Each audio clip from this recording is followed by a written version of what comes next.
Good morning students. Today we are going to study remaining part of chapter 1 reaching the age of adolescence.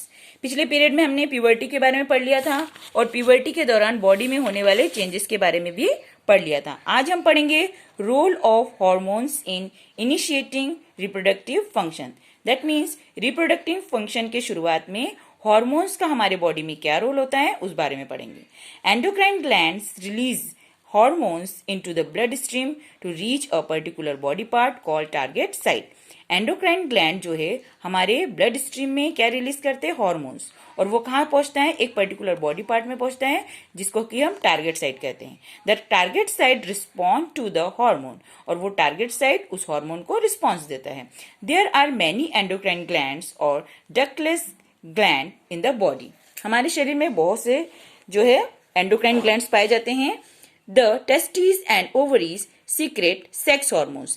Testes and ovaries क्या secrete करते हैं, sex hormones secrete करते हैं. You have just learned that these hormones are responsible for the male and female secondary sexual characters. ये हम पहले पढ़ चुके हैं. Further, the sex hormones are under the control of hormones from the pituitary glands. और ये सभी hormones जो हैं वो किसके थ्रू कंट्रोल होते हैं, pituitary gland के through. The pituitary secretes many hormones. One of which make ova mature, एक जिसके कारण ओवा मैच्योर होता है in the ovaries and sperm form in the testes, और टेस्टिस में स्पर्म फॉर्मेशन होता है. अब हम पढ़ेंगे reproductive phase of life in humans. Adolescents become capable of reproduction when their testes and ovaries begin to produce gamete. जो किशोर हैं या किशोरी हैं वो रिप्रोडक्शन में तभी कैपेबल होते हैं जब उनके टेस्टिस और ओवरीज जो है गैमेट प्रोड्यूस करना शुरू करते हैं. The capacity for maturation and production of gametes last for a much longer time in males than in females. Females के कंपेयर में मेल्स के जो कैपेसिटी होती है गैमेट्स मैच्योरेशन की वो अधिक होती है. In females the reproductive phase of life begins at puberty 10 to 12 years of age. Female में जो रिप्रोडक्टिव फेज होता है वो 10 to 12 years के एज से स्टार्ट हो जाता है and generally last till the age of approximately 45 to 50. That means 45 से 50 years तक ये रहता है, देन स्टॉप हो जाता है. The ova begin to mature with the onset of puberty. और ओवा कब मैच्योर होना शुरू होता है, जैसे ही प्यूबर्टी की एज स्टेज आरंभ होती है. One ovum mature and it's released by one of the ovaries once in about 28 to 30 days. That means ovum जो है जब mature होता है तो वो 28 to 30 days में एक बार रिलीज होता है. During this period the wall of uterus become thick. इस दौरान जो यूट्रस का वॉल है वो मोटा हो जाता है. So as to receive the egg, ताकि वो एग को रिसीव कर पाए. In case it is fertilised and begin to develop, अगर वो एग फर्टिलाइज हो जाता है और डेवलप होना स्टार्ट होता है, दिस रिजल्ट इन प्रेगनेंसी, और उसी के कारण प्रेगनेंसी होती है. If fertilisation does not occur, अगर एग का फर्टिलाइजेशन नहीं होता, the released egg and the thicken lining of the uterus along with its blood vessels are shut off. तो वुमेन में ब्लीडिंग का रीजन होता है, उसका जो थिकन लाइनिंग है, यूट्रस का जो वॉल है वो ब्लड वेसल्स के साथ बॉडी से बाहर आते हैं. This causes bleeding in women which is called maturation, और इसे हम मैच्योरेशन की प्रक्रिया कहते हैं. Maturation occurs once in about 28 to 30 days, और महीने में 28 to 30 days के बाद मैच्योरेशन की प्रक्रिया होती है. The first menstrual flow begin at puberty and its terms मिनाकी. जो फर्स्ट मैच्योरेशन फ्लो होता है उसे हम मिनाकी कहते हैं. At 45 to 50 years of age the menstrual cycle stop, और 45 से 50 ईयर के बाद ये जो साइकिल है वो स्टॉप हो जाता है और इसे हम कहते हैं मेनोपॉज.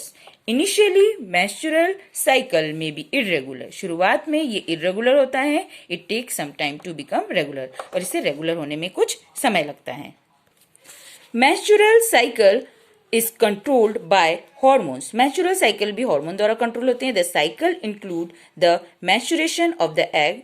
इस साइकिल में क्या इंक्लूड रहता है, एग का maturation, its release egg mature होता है इसके दौरान, it release thickening of uterine wall and its break down if pregnancy does not occur. अगर प्रेगनेंसी नहीं होती तो उसका ब्रेक डाउन हो जाता है। In case the egg is fertilise, और अगर एग फर्टिलाइज हो जाता है, it begin to divide and then gets embedded in the uterus for further development.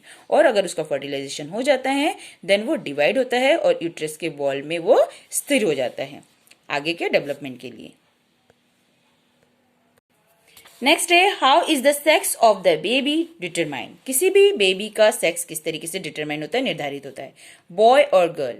कोई बच्चा बॉय होगा या गर्ल होगा, इसका निर्धारण कैसे होता है अब हम वो पढ़ेंगे। Inside the fertilised egg or zygote is the instruction for determining the sex of the baby. This instruction is present in the thread-like structure called chromosomes in the fertilized egg. Fertilize egg के अंदर जो chromosomes होते हैं, जो कि thread like structure होते हैं, मतलब थ्रेड जैसे दिखते हैं, उसके द्वारा ही क्या निर्धारित होता है, किसी भी बच्चे का जो सेक्स है वो निर्धारित होता है कि वो बॉय होगा या फिर गर्ल होगा। Chromosomes are present inside the nucleus of every cell. Chromosomes हर सेल के न्यूक्लियस में प्रेजेंट होते हैं। All human being have 23 pair of chromosomes in the nuclei of their cell. किसी भी इंसान के सेल, बॉडी सेल में, सेल के अंदर जो न्यूक्ली होती है उसके अंदर कितने पेयर होते हैं क्रोमोसोम्स के, 23। और उसमें से 2 जो होते हैं क्रोमोसोम्स वो किसके होते हैं, सेक्स क्रोमोसोम्स के होते हैं, जिसे हम एक्स क्रोमोसोम और वाई क्रोमोसोम्स कहते हैं। A female has 2 X chromosomes. Female के बॉडी में 2 X क्रोमोसोम्स होते हैं, जबकि मेल के बॉडी में एक X और दूसरा Y क्रोमोसोम होता है। द गैमेट्स, जिसे हम एग एंड स्पर्म कहते हैं, ओनली 1 सेट ऑफ क्रोमोसोम्स। जो गैमेट होता है वो क्रोमोसोम्स का एक सेट होता है। The unfertilised egg always has 1 X chromosome. जो 1 अनफर्टिलाइज एग होता है उसमें सिर्फ एक ही क्रोमोसोम होता है X chromosome. But sperm are of 2 kinds. Sperm में 2 तरीके के क्रोमोसोम्स होते हैं, एक होता है X क्रोमोसोम और दूसरा होता है Y chromosome. When a sperm containing X chromosome fertilize the egg, जब वो स्पर्म जिसमें X क्रोमोसोम होता है एग के साथ फर्टिलाइज होता है, the zygote would have 2 X chromosomes. तो जाइगोट किससे फॉर्म होता है, 2 X क्रोमोसोम से। एंड कौन सा चाइल्ड डेवलप होता है, फीमेल चाइल्ड।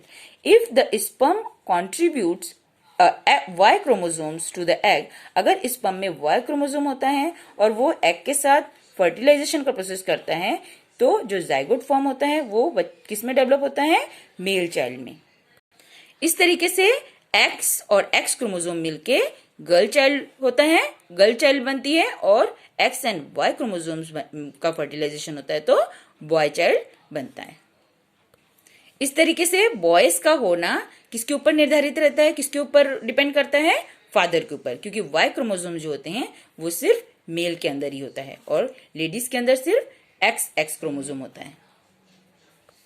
अब नेक्स्ट पीरियड में हम सेक्स हार्मोन्स के अलावा हमारे बॉडी में और कौन कौन से हार्मोन्स हैं उसके बारे में पढ़ेंगे।